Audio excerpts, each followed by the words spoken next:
I'm Dr. John Kelly. I have some great news for those seeking good health. In my medical practice, I specialize in treating disease with lifestyle change. We call it lifestyle medicine. An issue that also always comes up in lifestyle medicine is, but what can we do about our genes? In every treatment group, I usually have at least one person who'll say to me, you know, my mother had it, her mother's had it, and I've got it. It's just in my genes. But do you realize that we inherit more than genes from our parents? We inherit lifestyles. How many wives who've gotten married have been told by their new husband that she needs to learn how to fix some dish the way his mother made it? So we inherit lifestyle and not just genes. In January 2010, Time magazine had a special issue, Why Your DNA Isn't Your Destiny. It was all about the new science of epigenetics that reveals how the choices we make can change our genes and those of our kids as well. Welcome everyone. I am Dr. Sal Lacagnina. I am the medical director for the Lifestyle Medicine Institute and the CHIP program. And I have the esteemed pleasure of introducing our guest for today's topic, is Dr. John Kelly. But actually, before I get into that, I want to welcome everyone, including a number of people that I see are calling in from or joining from a number of different areas around the country. Last week, I was on a podcast with Chef AJ, and we had a fantastic hour. We had great conversation. A number of people asked to join in on today's program. So I want to welcome all of Chef AJ's fan club. She's got thousands of people that follow her. And thank you, Chef AJ, for allowing me to be on your show. The topic for today is epigenetics, our genes, whether our genes are our destiny or not. But before we get into that, and I don't want to preempt our esteemed colleague today, Dr. John Kelly. Dr. John is how most people affectionately know him, has been a champion for lifestyle medicine for so long. And I'll give you a little background about Dr. John if you don't know already.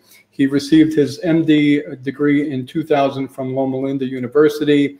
He holds a Master's of Public Health with honors from 2002, and then actually did a residency in preventive medicine in 2003 and became board certified in preventive medicine in 2004.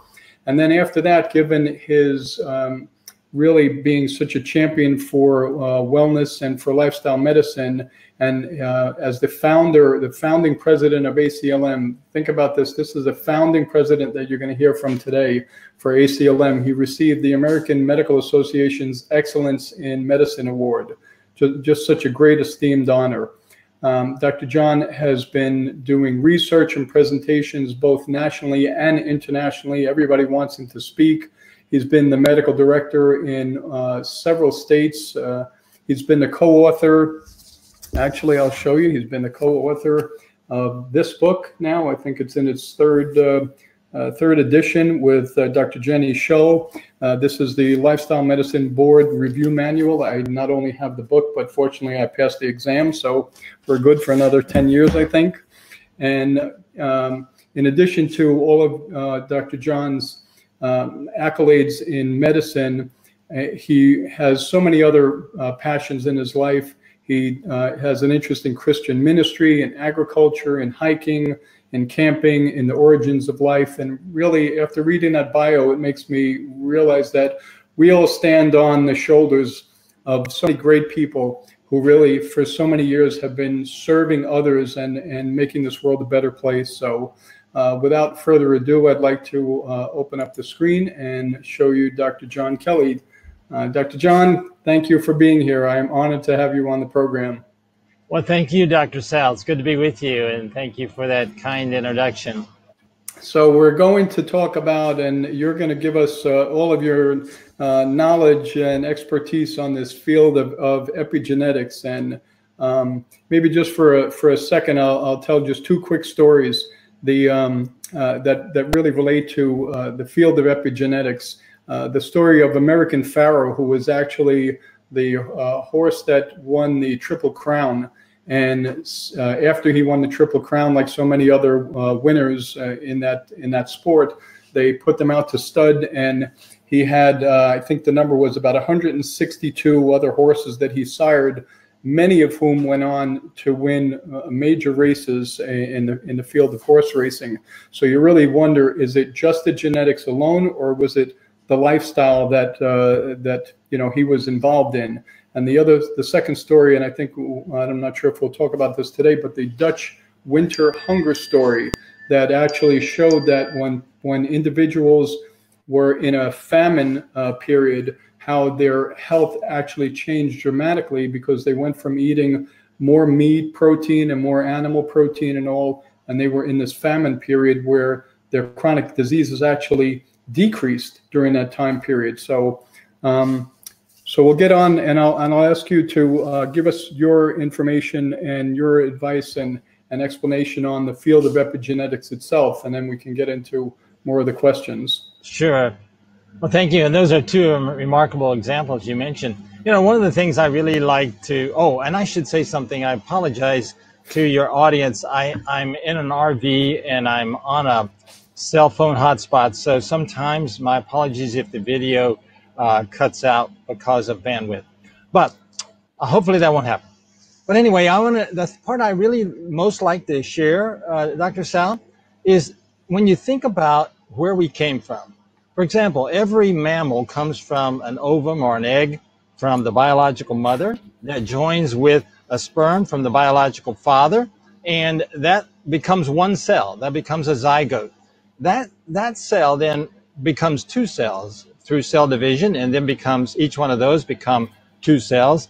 And in the case of human beings, 9 months later, we're born with trillions of cells that came from that very first cell.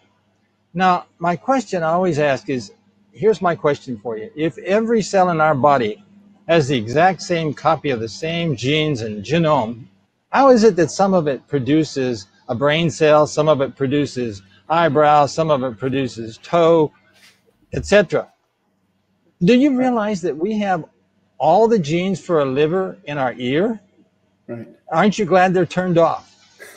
Right, exactly.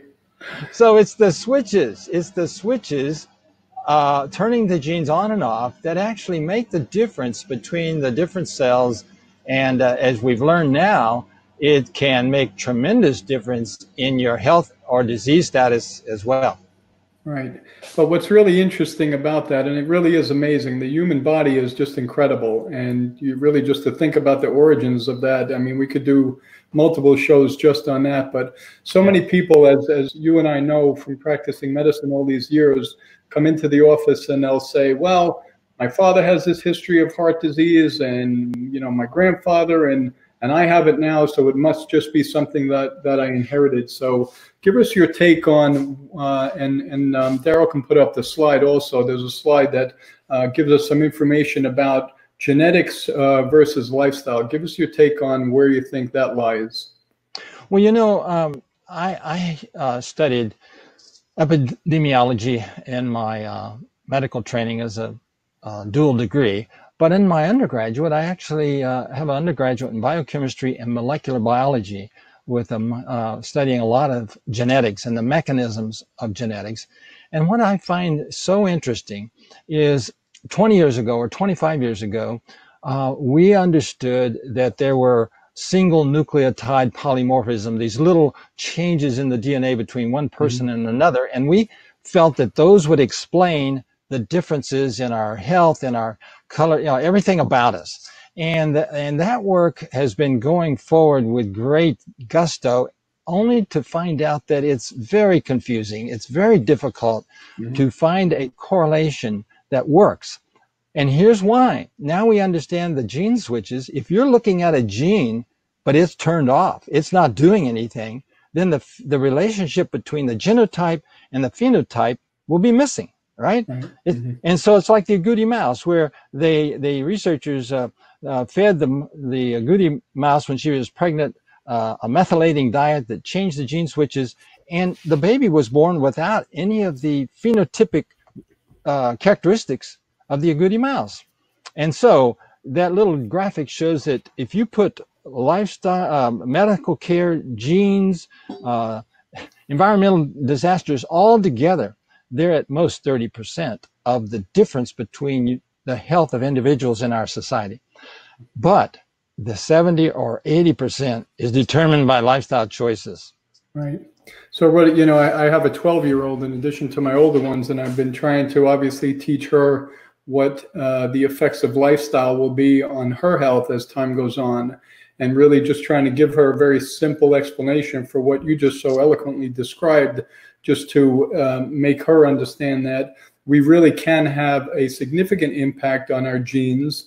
And even I think we're going to talk a little bit about Dean Ornish's studies that really showed that for individuals, say, with prostate cancer, with a genetic susceptibility, how with lifestyle you could really turn those genes off and turn on healthy genes. Absolutely.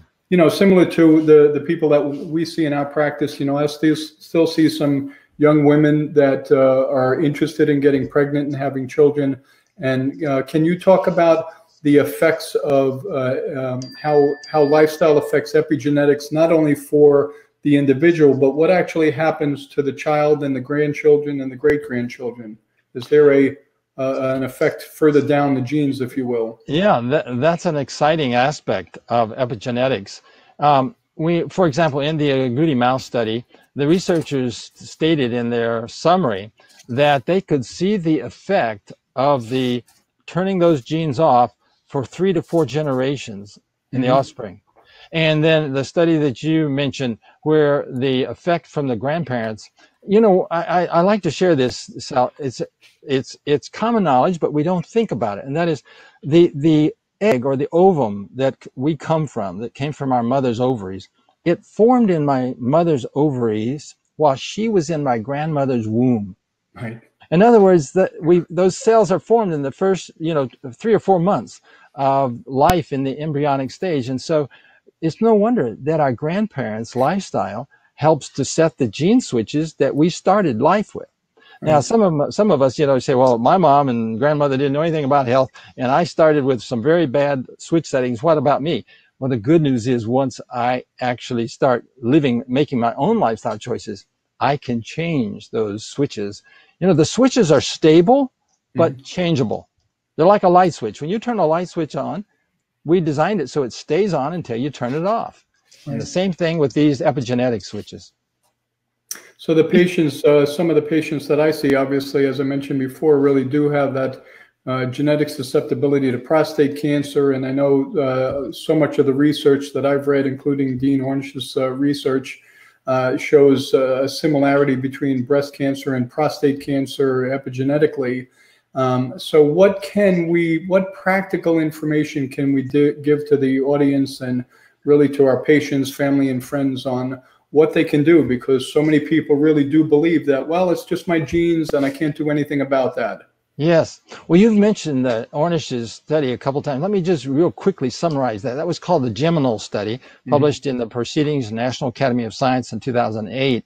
And he took 30 men with prostate cancer, put them on an intensive lifestyle change program, and they measured the number of genes switches that were changed, and it was over 450 that were turned down or off.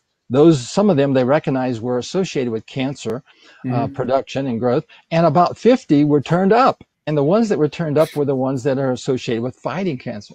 So what did they do to make that dramatic change in these gene switches? They put them on a whole food, plant-based diet. They put them on moderate exercise, stress management, the kind of things that are the pillars of lifestyle medicine that we learn about from the American College of Lifestyle Medicine. Have the 6 pillars of diet, exercise, sleep, stress, social connectedness, and avoiding toxic addictive substances. Right, exactly. Yeah, the more I have conversations with people, and I'm sure that there are a number of facilitators on the line here about the CHIP program, because some people have actually thought about the CHIP program and Lifestyle Medicine Institute more as a nutrition program. But really, the things that you just mentioned, the pillars of lifestyle medicine, this is really a lifestyle medicine program. And what all of the facilitators and all the people that have graduated from CHIP have been able to do is learn how lifestyle medicine, the simple pillars, the 6 pillars of lifestyle medicine, really make such a dramatic difference in our individual health and in the health of everybody that we spread that knowledge to, but also, again, in our offspring. So it's Yes. a profound, profound effect. Well, you know, I think you're well aware, but maybe not everyone knows, but as a lifestyle medicine specialist, I used the CHIP curriculum as the core curriculum in my treatment program.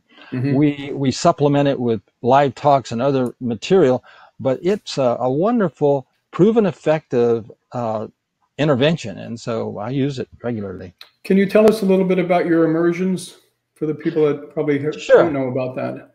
Yeah, so what I do now is almost all of my clinical effort is in training, either physicians or their staff. And so, of course, to train a physician or a healthcare provider, you've got to have patients. So we do lifestyle intervention programs, but they're 10-day immersions designed to be short enough that a physician can get off work to come.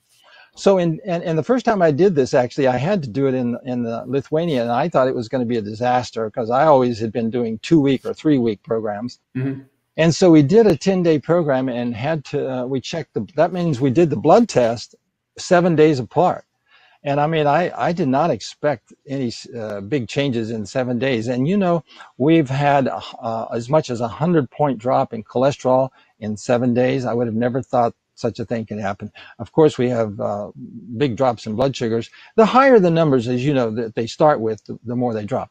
So a 10-day immersion basically is it's like total immersion. We bring them in. We provide a room, a place for them to stay. So we actually ask them to leave their media behind, although they can have a cell phone. But there's no TV, there's no radio. And we feed them every meal. So we provide the food. We exercise with them. We schedule them for walks. We have individualized additional exercise that we might give them. Some of them, for example, I very much will prescribe going into a pool. I don't know if you're aware of this, Dr. Sal, but there's real good evidence published, and I have a lot of experience with my own patients, that if you have a patient that has pedal edema or lower extremity swelling, get them to exercise in water up to their waist or above, and that hydrostatic pressure helps actually, and the water is sort of like a diuretic. We've had fantastic results having these patients, anyway, exercise in water. So we have some individualized aspects to the program.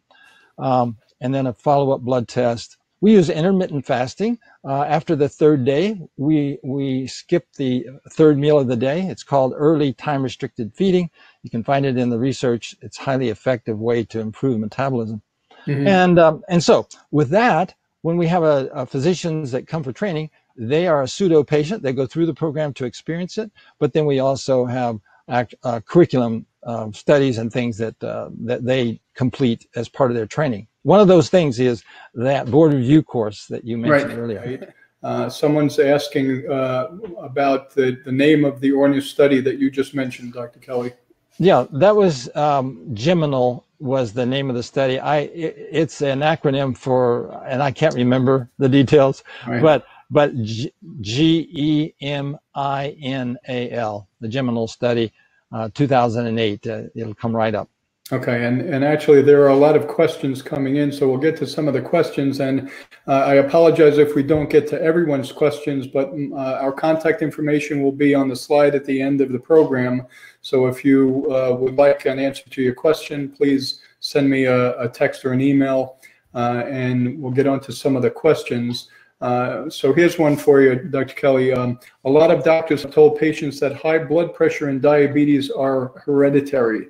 So how do you answer that patient? Sure. Okay, so there's no doubt that there are genes that make us more susceptible, that increase our likelihood of getting high blood pressure and other chronic diseases. But here's the key thing, that it requires a epigenetic switch change to turn that on and make it happen. And so any switch that can be turned on by lifestyle can be turned off by a healthy lifestyle. So yes, there is a genetic component, but as I said earlier at the beginning, there's more. The thing that more determines who's going to have high blood pressure and who's not is not really that gene. It's the gene switch, if it's on or off. And so it's exciting that we can actually reverse metabolic syndrome, hypertension, blood sugar, diabetes with lifestyle changes. Absolutely.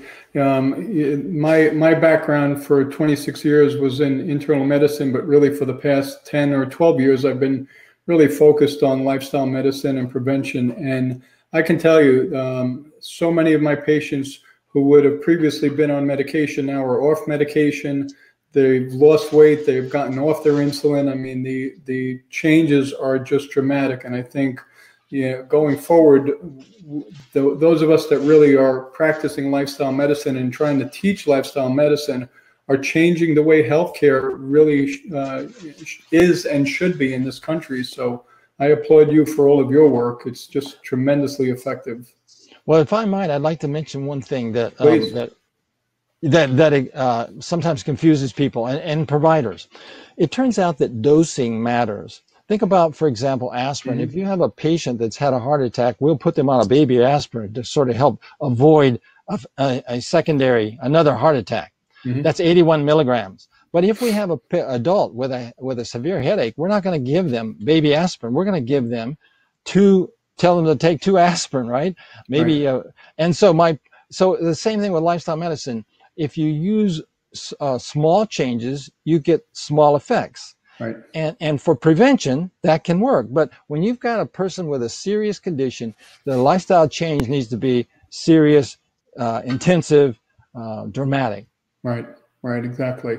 Yeah, that really brings up the work that Dr. Esselstyn has done, really taking people that have the most serious heart disease and really helping them turn around that disease, looking at their catheterization studies showing actual reversal of the hardening of the arteries.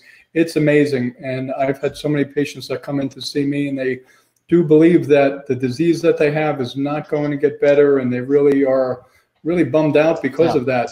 But we can give them hope that things can absolutely change. Yes. We're getting calls here from people just saying hello from British Columbia, from Michigan, from Alberta, Canada, from Dublin, Ohio, somebody from Hawaii, St. Paul, Minnesota. Incredible. Amazing. Somebody's... Chef AJ, she also, if you follow her recipes, you'll get, that's an intensive, dramatic treatment, and it's excellent. Right, exactly. I'm looking for some more questions. Somebody's asking, is carpal tunnel related to a genetic problem? Carpal tunnel syndrome related to a genetic problem? Well, let me just say that I'm not aware of studies that have looked at that. I cannot answer that question, I don't believe, from data, from research. I don't know. I do know this. I do know that anecdotally, and talking to a doctor of physical therapy who's used this, there are methods that can help. And one is to use an anti-inflammatory diet, because a lot of this carpal tunnel symptoms come from inflammation. Right. The other thing is look up water immersion therapy. Using a contrast hot and cold bath to the wrist has been very helpful for many people because it helps promote microcirculation. So anti-inflammatory diet and some hot and cold alternating bath to the wrist. Well, it's interesting when you talk about the anti-inflammatory diet and really extending that to the anti-inflammatory lifestyle. The 6 pillars that you talked about really allow someone to get rid of a lot of the toxins in their life, whether it be emotional toxin or toxins in the foods. And when you really look at what you're prescribing for someone, it's just this lifestyle that really helps them de-stress, focus on sleep, focus on that the social connection and all. And I'm a big fan of the literature from the Blue Zones, and that actually will be when we're allowed to travel again. That'll be part of my bucket list. I'd like to visit all the places where they're Blue Zones. But these people naturally live a healthy lifestyle, and their level of disease is lower than most other places. So it really, again, lends it to the fact that these anecdotal stories really support exactly what you've been saying, that we really should be living this healthy lifestyle. whole food, plant-based eating, and everything else that you talked about really making a big difference. Well, you know, Dr. Sal, there's another thing that just came to my mind. Many people are familiar with the Framingham studies that have been done. That's where we learn so much about heart disease risk factors. Yeah. Well, one thing that's been published that's not, I don't hear so much about. They actually, when they had multiple generations, they were able to look at the risk of a person becoming obese when a mutual best friend became obese. Remember this? Yes. Christakis and Fowler published this study, I think it was around 2006. But anyway, what they showed was that the risk of a person becoming obese was 1.7 times the normal risk if their mutual best friend became obese. So now, let's turn that around. I've written to them and asked this, and they don't have data to know. But I would like to suggest that indicates that if I make friends and start to associate with people who have healthy lifestyles, right, I will be benefited by that. So, right. you know, birds of a feather flock together, my mom used to say. Absolutely, absolutely. You know, I was actually counseling a patient just yesterday who really lives a lifestyle with people that surround her with not the best health habits. And really my advice to her was simple. I said, you need to get different friends. And I was not saying that facetiously. I think when you're surrounded by people that value health and take all of this information that we're talking about seriously, you end up living a better quality life. You end up living a longer life. So it's really so impactful. And I wish that we could spread this word to so many more people. So for the CHIP facilitators and the CHIP people that are on the line, do you have any action plans for them or action requests, recommendations? Well, I will just say that I believe I know that the CHIP program works. It was funny. I want to tell us a little short personal story. When my wife and I were in Loma Linda, California, when I was in medical school, we had our own lifestyle education program. We called it Something Better, and we had a series of 8 or 10 lectures. But you know what? When Dr. Sal, when I went to my first CHIP program and saw what they were doing and how well it was presented and so on, basically we put our program on the shelf. I have been using the CHIP material because it is so easy and so solid. It's science-based and proven with the. So all I would say to my fellow facilitators and chippers is that, you know, we need to not lose sight of how important and powerful this is. One thing I will say, I do believe that medicine is coming to appreciate lifestyle change more and more, and so we can be working with physicians, we can be working with others, whereas 10 or 20 years ago, oftentimes the doctors would sort of oppose what we were doing. But now it's rare. I rarely run into any physician who's opposing using lifestyle change to help their patients. Right. And all the national guidelines really start out now with intensive lifestyle changes before we're adding medicines and procedures and surgeries. So you're exactly right on. Someone asked, can you go a little deeper into how my health might affect my grandchildren's health? How does this apply exclusively to females and their eggs? Yes. So, okay. First off, I want to clarify that the research that we were talking about that showed effect going for 3 to 4 generations was the effect in utero. So the diet of my mother and my grandmother during the time that my mother was in utero and then I was in utero, that's the critical time that we have an impact on future generations, okay, as far as the switches. After birth, after we're born, then it's in our hands. But the way that our parents, of course, can continue to have a positive influence is encourage us toward. I mean, it was my mother who gave me a copy of the book by Nathan Pritikin, Live Longer Now. I think I was 24 or 25. She gave me this book and says, you know, John, you'd really enjoy this. I'll be very honest with you. I probably didn't look at that book for months. I think I remember getting sick one winter and pulled it off the shelf and started reading it, and it helped change my life. So I certainly owe a lot of my career path to my mother. Right. But yeah, so the multi-generation effect is an in utero effect. But after that, it's just our social influence and example that we give our children. Right. But you did mention choices. So you had a choice at some point to pick up that book and read it.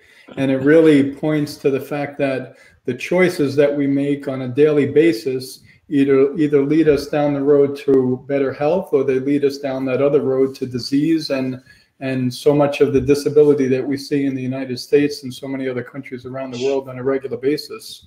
Yes, it's our choices. Well, you know, people tell me they can't believe it, but actually I was a smoker. I had a number of unhealthy habits in my 20s. But when I really started to understand that what you just said, that it's choices that we're making that is largely driving our health. And it's interesting, you know, it's never too late to make a positive change, but it is also true that the way that we live, it's hard to live a unhealthy life for 50 years and then in 5 months turn it all around. Right. So, but anyway, I remember quitting smoking. I quit so many times I started to relate to Mark Twain. You know, he says quitting smoking's easy. I've done it thousands of times. Right. But it is a choice that, and if we will stick with it, and I tell my CHIP patients, I say, you know, you may fall off, you may fall back. This COVID thing has really interfered with a number of people's exercise programs, et cetera. And I tell them, okay, it may have interfered, but you didn't fail until you stopped trying. So keep at it, you know. And I'm doing the same thing. I've actually made some changes so that I've got more physical activity in my routine now, and I feel a lot better. Right, exactly. You know, and with the pandemic, which obviously is still not completely resolved, I think we have to figure out how do we strengthen ourselves and strengthen our immune system so that when the next pandemic comes around, we're more ready to deal with it. So right. A lot of my patients have asked, how do I boost my immune system and do things that will make a difference when the next one comes around? And unfortunately, that is the case. Before we end, we're a few minutes over, and I would love to stay on for hours more, getting more of your information. I just want to remind the individuals on the line, the next program, which again is next Wednesday at 3 p.m. Eastern Time, is on re-engineering your environment, how to change healthy behaviors into healthy habits. And actually, Dr. Kelly, you just mentioned this. You've changed your habits so that you put exercise in your routine. And how did you go about doing that? Well, you know what I did was I decided that it was time for my wife and I to re-energize our gardening, and we had a greenhouse, and so we've spent a lot of time this summer working on the garden and putting the greenhouse back up. It had become dilapidated. We'd been away for a while, so yeah, it's just it's physical activity that doing work that needs done. Before, I mean, not everybody has a garden spot or a greenhouse. So what did I do before that? What I found was that if I would invite people to go walking with me and chatting, it's a great time to chat and walk. And we started having walking meetings. But I know you've got lots of good ideas, and that particular section, our session, CHIP session, has some really great ideas too. Yes, exactly. And you can find so many ways just to be more active. You know, in the office that I'm in right now, I put a stand-up desk in here, so I really do spend most of my work time standing up, which makes me feel so much better. So really, just in closing, I want to thank you for your years of service to all of us and what you've been able to accomplish in the field of lifestyle medicine, how you lead us in the right direction to be sure that we're doing the things that we need to do to stay healthy for ourselves, for our patients, families, and so on and so forth. So I can't thank you enough for taking time out of your busy schedule to be with us. I want to thank all the people that are joining. And again, thanks to Dr. AJ, to Chef AJ and her hundreds and thousands of people that really follow her for her leadership and such. And for all the facilitators on the line, again, the Lifestyle Medicine Institute and the CHIP program will really enable you to provide health care that everybody desperately needs. So get other people involved, get your physician involved if he or she doesn't know about the CHIP program. Dr. Kelly and myself and all the other people that are involved with ACLM would be glad to talk to anyone that wants to hear more about the program at any point. So, well, I just wanted to say thank you, Dr. Sal, for having me. Excuse me. And I really appreciate your leadership with the CHIP program. You know, I think the best days are still ahead. Amen. Amen. Thanks again. God bless you all. I'll see you next week. Okay. Bye now.